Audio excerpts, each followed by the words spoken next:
IPO को लेकर 18 स्वदेश आपको लगातार सावधान कर रहा है। आपको लगातार हम आगाह कर रहे हैं कि कौन कौन से एसएमई के आईपीओज आ रहे हैं और आपको किन आईपीओज में आपको सतर्कता बरतने की जरूरत है।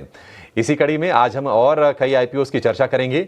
हमारे सहयोगी शरद दुबे बिल्कुल इस मुहिम को बुलंद किए हुए हैं, 18 स्वदेश पर लगातार आपको आगाह कर रहे हैं, आपको सतर्क कर रहे हैं। देखिए, पैसा बनाना चाहिए बाजार में, लेकिन पैसे की सुरक्षा भी उतनी ही इंपॉर्टेंट है और इसको लेकर हम लगातार आपको सतर्क करते भी हैं।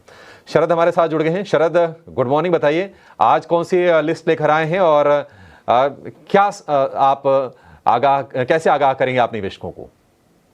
जी बिल्कुल, एसएमई आईपीओ से जो है सावधान रहें। कुछ जो इश्यूज आ रहे हैं उसके हमने पूरी डिटेल स्टडी की है।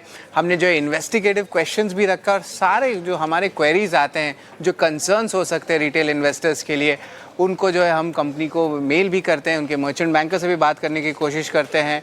और अब से जो है आज सबसे पहला स्टॉक मैं लूँगा डेस्को इंफ्राटेक। आज आखिरी दिन है इनके आईपीओ का। यहाँ पे भी BRLM जो है स्मार्ट हॉरिजन कैपिटल एडवाइजर्स है। 2-3 अहम जो है हम कह सकते हैं कि अब रिस्क्स है जहाँ पे लीगल केसेस कंपनी और प्रमोटर के वो ज़्यादा बढ़े हुए हैं। रिलेटेड पार्टी ट्रांजैक्शंस पे भी सवाल है और पिछले 1 साल में एक बोनस इशू भी इन्होंने कर दिया 17:1 का। तो ये कुछ जो बात है जो सामने आती है हमारी स्टडी में, जो हमने कंपनी को भी पेश की है। इसके अलावा 2 और कंपनी हैं जिनके दूसरे दिन चल रहे आईपीओ की। सबसे पहले मैं बात करूंगा श्री अहिंसा नेचुरल्स का। यहाँ पे देखें तो बुक रनिंग मैनेजर जो है सृजन अल्फा कैपिटल एडवाइजर्स है। यहाँ पे देखें तो लीगल इन्वेस्टिगेशन जो है पुराने केस इंडिपेंडेंट डायरेक्टर के चल रहे हैं। और जो ग्लोबल कैफीन प्राइजेज, इनका जो बिजनेस मॉडल है कैफीन रिलेटेड है और यहाँ पे ग्लोबल कैफीन प्राइजेज ऑलरेडी 50% गिर चुके हैं, हमारे एनालिसिस कह रही है, पिछले 1.5 साल में। और जो most of the business premises है वो भी ओनरशिप पे नहीं है। तो कुछ सवाल उठ रहे हैं इस आईपीओ को लेके।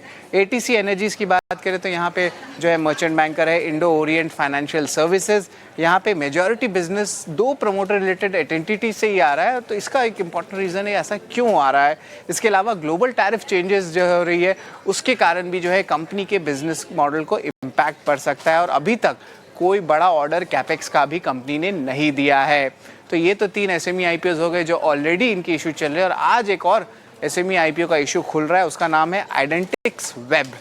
ये जो है इसका बुक रनिंग मैनेजर जो है वो है बीलाइन कैपिटल एडवाइजर्स। और कंपनी में जो है 2 या 3 अहम बात सामने आते हैं जिसको मैं पॉइंट आउट करना चाहता हूँ। सबसे पहला है कि इसका एक ही कस्टमर जो शॉपिफाई है वहाँ से 85% रेवेन्यू आ रहा है। एक टाइप से रीसेलर है, कुछ बड़ा कोई मोट नहीं है इस बिजनेस में। और ओवरऑल देखा जाए तो कमोडिटी टाइप नेचर बिजनेस है। SaaS प्रोडक्ट को लेके जो सॉफ्टवेयर एज अ सर्विस हम कहते हैं आईटी सेगमेंट में। वैल्यूएशंस भी थोड़े आए हैं। और एक और सवाल उठता है कि FY24 और सेकेंड हाफ FY25 में इनके जो पेयर हैं कोडी टेक्नो लैब्स हैं, इनका जो मार्जिन से all of a sudden 2 times हो गया। तो इस पे भी एक सवाल उठता है कि इस बिजनेस में क्या देखा गया एक कमोडिटी बिजनेस में कि इसके मार्जिन जो है 2x हो गए अगर उनके पेयर से कंपेयर करें तो ये अहम जो है रिस्क हमारे सामने आ रहे हैं। ये रेड फ्लैग्स नहीं है, मैं पहले बता देता हूँ, ये रिस्क है जो हमारे एनालिसिस में देखने मिली है। और हमने ये सवाल जो है कंपनी और उनके मर्चेंट बैंकर दोनों को ही दी है। और ये हमारा फ़र्ज़ बनता है आगाह करने के लिए एसएमई आईपीओ स्पेस में हमारे व्यूअर्स के लिए। जोखिम बहुत होते हैं। देखिए, एसएमईज को लेकर ना क्या साइज छोटा होता है, अगर हम उसके कॉन्ट्रैक्ट साइज की बात करें वो बड़ा होता है। एसएमई के आईपीओ में जो आप निवेश करते हैं तो आपको ना रिस्क को भली भांति जानना चाहिए कि रिस्क क्या है और वो रिस्क आपको और कोई चैनल बताएगा नहीं। 18 स्वदेश डंके की चोट पर कहता है कि इन रिस्क से 18 स्वदेश डंके की चोट पर कहता है कि इन रिस्क से आपको हम आगाह करेंगे।